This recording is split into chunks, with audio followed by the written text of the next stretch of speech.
Hello, wonderful people at the internet. Today I'm going to be reviewing the first volume of a manga series called The Girl from the Other Side, or Sheila Rune, which I believe is Irish. I don't know how that relates, I don't know if that's its title, but it's on the cover, so I'm saying it, and it's by Nagavi. So without any further ado, let's get into it.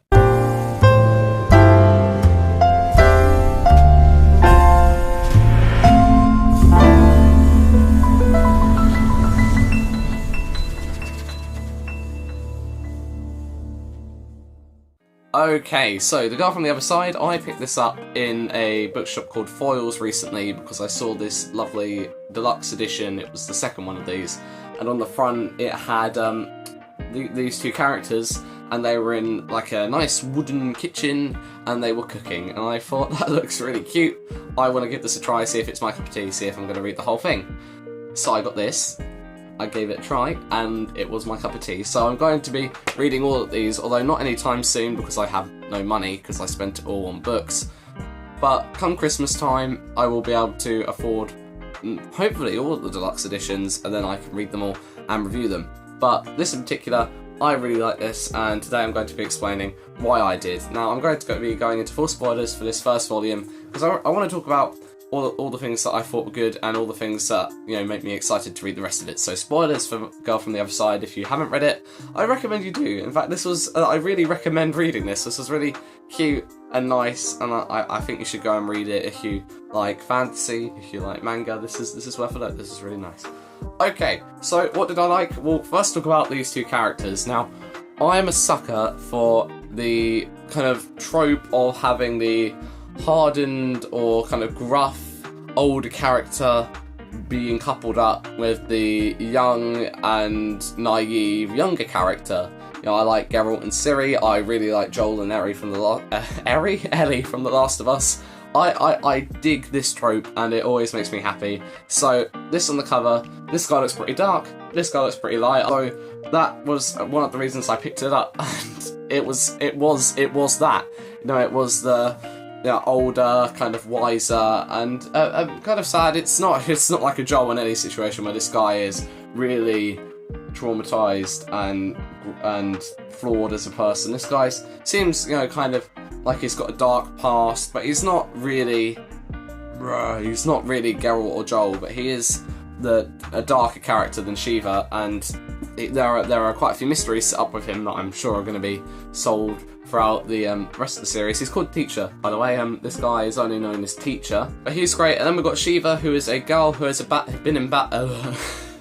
has been abandoned in the other side, in the outside, which is where the outsiders, which is what Teacher is, roam. She was abandoned by her aunt, and she believes that her aunt's going to come any day to pick her up now. The teacher knows that this isn't going to happen, and so that creates a bit of conflict in the story as he's kind of thinking, do I tell her? She's going to have to find out at some point, and it's not going to be nice. But she's cute.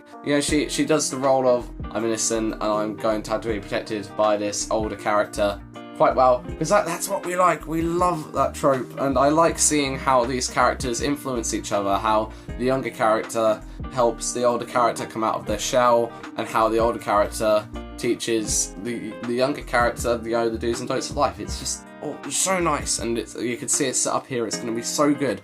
But these two characters were definitely why I picked up the story, and they were definitely the highlight of the story.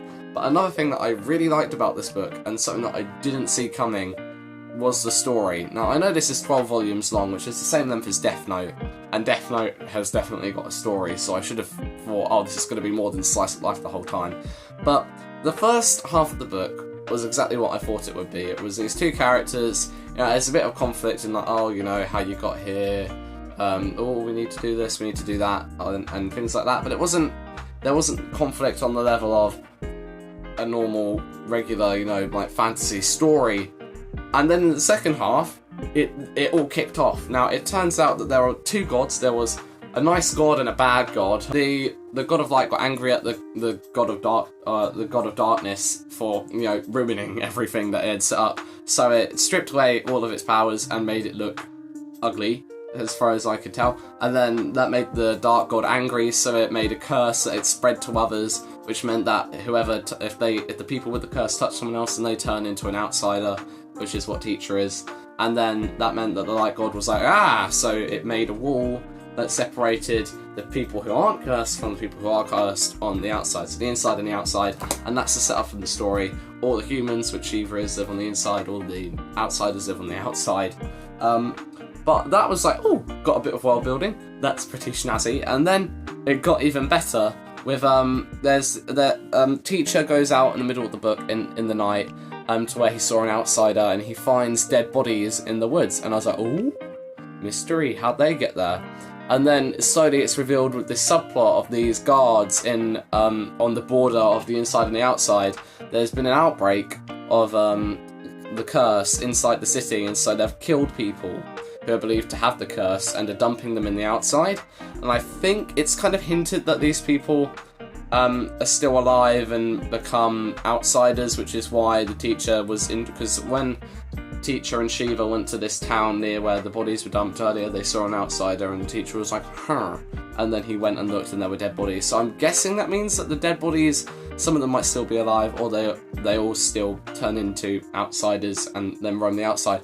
But the guards doing that, and then they hear about Shiva being out there, and they see her and they start chasing her down, and then teacher rescues her and takes her home. But you had this little glimpse into the inside world where apparently they've like done mass purges of people. You know, this is like a lot darker than I thought the story was going to go. You know, they've killed the whole towns who are believed to have the curse. This is a big deal. You know, people are going to go to extreme lengths to stop the curse from spreading. And then there's another plot that the book ended on, where there was this voice in the woods that was actually quite sinister, and I'll try and find a panel of it. First of all, it didn't say anything, but it was a hardly distinguishable shape in the darkness. I'm sure that some people might miss, but it's here. You see here, there's like a shape there, and then here, it's gone. And I was like, ooh, they're being watched by something. And then later on, and same thing later on, and it's very vague. Like here, there's something standing here, and it says a few things like, oh, I'm going to come and get you, Shiva. And then it ends with this thing breaking into the house that teacher and Shiva share, and it touches her, which is like, oh no, because it's an outsider. And the final panel was, it's really good art. I won't show the final panel, which is the outsider touching her, but this here, that's like really cool, and a lot, yeah, again, quite spooky, which is not where I thought the story would go. And it was talking about something like, its soul should belong to her, it should belong to it, so why is Shiva still not giving her soul to it, or something like that. So it's like, mystery, and that's why I'm excited to pick up the next volume, so it's not going to happen for ages, because I want to know what that's all about. But that, you know, we'll kind of segue into that from this point of how there were glimpses of world building and darkness that I thought were really interesting. There are lots of mysteries set up in this book that I thought were really interesting and have made me excited to read the future ones. There's this thing with like the teacher forgetting stuff, like they go to the town at the start of the book and the teacher says, I think the town is called this, and then later on the guards say the town is called this and the teacher has remembered incorrectly. And then later on the teacher, and actually the first time that Shiva refers to teacher as teacher, teacher's like, why are you calling me that? And she says, well, you said you were a doctor, remember? And you taught me to call you teacher. And he's like, really?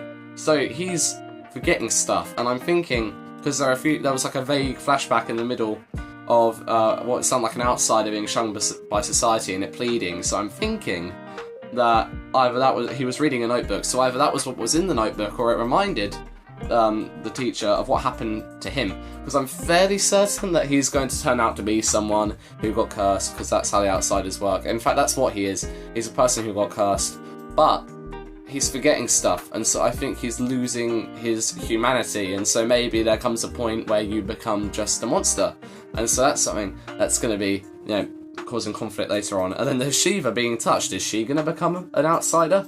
We don't know, and it's just all so exciting and all so subtly done. Like with the teacher forgetting stuff, it was like, it wasn't made a big deal, but it was like, that might be important later on, and it was little things like that that I really loved about this. And I also love the slice of life moments, the quiet moments, like Shiva got sad after being called a monster by these guards, and so teacher tries to make an apple pie for her and he burns it, and she finds it really funny and eats it, and he feels happy that he's made her feel better.